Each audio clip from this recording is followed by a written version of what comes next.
Haleluya. Mari kita baca semuanya. Mulai dari ayat 1, kuat-kuat kita baca. Karena itu, saudara-saudara, demi kemurahan Allah, aku menasihatkan kamu, supaya kamu mempersembahkan tubuhmu sebagai persembahan yang hidup, yang kudus, dan yang berkenan kepada Allah. Itu adalah ibadahmu yang sejati. Janganlah kamu menjadi serupa dengan dunia ini, tapi berubahlah oleh pembaharuan budimu, sehingga kamu dapat membedakan manakah kehendak Allah, apa yang baik, yang berkenan kepada Allah, dan yang sempurna. Kita melihat ini semuanya adalah bagaimana sikap hati kita terhadap Tuhan. Amin. Hukum pertama yang terutama adalah hendaklah kita mengasihi Tuhan dengan jadi penyembahan yang benar, penyembahan kepada Tuhan yang benar, mengasihi Tuhan. Inilah dia, Tuhan berikan beberapa pengertian supaya kita melakukannya. Berikutnya ini kalau kita lihat, ini nasihat hidup dalam kasih. Hukum kedua, mengasihi sesama. Jadi di sini dituliskannya bagaimana kita harus menghadapi saudara sesama manusia. Mari kita baca ayat 9. Hendaklah kasih itu jangan pura-pura, jauhilah yang jahat, lakukanlah yang baik. Hendaklah kamu saling mengasihi sebagai saudara dan saling mendahului dalam memberi hormat. Hendaklah biarlah rohmu menyala-nyala dan layanilah Tuhan. Bersukacita dalam pengharapan, sabarlah dalam kesesakan, bertekunlah dalam doa. Bantu dalam kekurangan orang-orang kudus, usahakan dirimu untuk selalu memberikan tumpangan. Berkatilah siapa menganiaya kamu, berkatilah dan jangan mengutuk. Bersukacitalah dengan orang bersukacita, menangislah dengan orang menangis. Hendaklah kamu sehati sepikir dalam hidupmu bersama, janganlah kamu memikirkan perkara-perkara yang tinggi, tapi arahkanlah dirimu pada perkara-perkara yang sederhana. Janganlah menganggap dirimu pandai.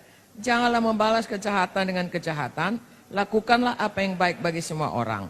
Sedapat-dapatnya, kalau hal itu bergantung padamu, hiduplah perdamaian dengan semua orang. Saudara-saudaraku yang kekasih, janganlah kamu sendiri menuntut pembalasan, tapi berilah tempat pada murka Allah, sebab ada tertulis, pembalasan itu adalah hakku. Akulah yang akan menuntut pembalasan, firman Tuhan.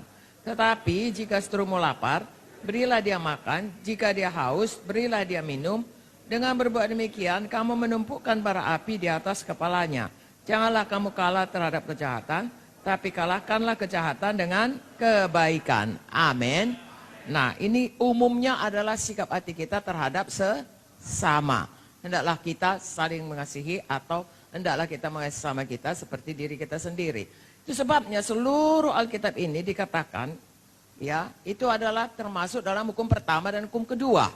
Inilah contohnya, saudaraku, ya. Jadi satu poin, ya, penyembahannya benar, ini terutama bagaimana mengasihi Tuhan. Lalu poin berikutnya, bagaimana mengasihi sesama.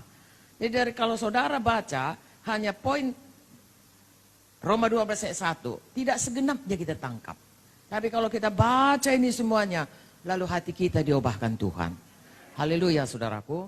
Hari ini saya tekankan lebih dalam ayat 1 dan ayat 2. Tapi ini menyangkut seperti saya katakan tadi, ya, bukan hanya berdiri sendiri ini dua ayat ini. Tapi di sini adalah bagaimana kita hidup untuk mengasihi Tuhan dan juga hidup untuk mengasihi sesama. Amin, saudaraku. Nah, di sini dikatakan ayat 1, kita baca lagi. Karena itu saudara-saudara, demi kemurahan Allah, aku menasihatkan kamu supaya kamu mempersembahkan tubuhmu sebagai persembahan yang hidup, yang kudus, yang berkenan kepada Allah. Itu adalah ibadahmu yang sejati. Dengan kata lain, saudaraku, sama seperti hukum pertama, kita itu harus mengasihi Tuhan dengan segenap hati, segenap jiwa, segenap tubuh, segenap akal budi. Amin. Tubuh dipersembahkan. Saudara yang kekasih, kita semua mengingat kita ada di sini karena Yesus sudah mempersembahkan tubuhnya sebagai korban untuk menebus kita. Hidup kita, hidup kekristenan kita, hidup baru kita dimulai karena kita mengakui Yesus sudah mati bagi kita. Sebelum kita mengakui itu, tidak ada hidup baru dalam kita. Yang ada hanyalah hidup lama, hidup berdosa. Hidup dalam jalan menuju kepada ke neraka. Tapi begitu kita datang kepada Yesus, tahu dan percaya dan menerima Yesus, telah mati bagi kita, mempersembahkan tubuhnya untuk kita, untuk dosa-dosa kita, disitulah mulai hidup baru kita. Haleluya. Dan Tuhan meminta kita bukan pula mempersembahkan tubuh seperti dia, ya, menaruh badan kita, saudaraku, di atas mezbah lalu dibakar. Bukan, itu sudah dikerjakannya. Bagian kita sekarang, tubuh yang hidup ini dipersembahkan. Dibakar pun gak ada gunanya, ya, bahkan dosa, karena Tuhan tidak suka kita membunuh manusia, ya. Tetapi tubuh yang hidup ini, yang sudah ditebus ini, Tuhan mau supaya dipersembahkan kepadanya. Lagi kita hidup, ya, roh, jiwa, tubuh kita, itulah keseluruhan kita. Semua untuk dia, tentunya dengan apa yang kita miliki yang diberikannya, ya, semua untuk dia. Haleluya. Sebagai persembahan yang hidup, apalagi yang kudus, apalagi yang berkenan. Kiranya saudaraku, biarlah kita, ya, selalu memiliki hati yang benar dalam hal ini, ya. Biarlah hidup kita ini adalah hidup yang dipersembahkan kepada Tuhan. Seluruh hidup kita. Haleluya. Dengan kata lain, saudaraku, kita ini sudah mati. Bukan mati dalam arti kata mati tidak bernyawa. Mati bagi diri kita. Bagi kehendak kita.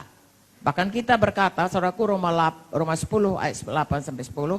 Siapa yang mengaku Yesus itu Tuhan, dia diselamatkan. Jadi Yesus itu Tuhan, dia yang naik tahta. Jadi apapun hidup kita ini, roh, jiwa, tubuh kita, dan keseluruhan yang ada pada kita, itu milik Yesus. Harus dipersembahkan kepada Yesus. Haleluya.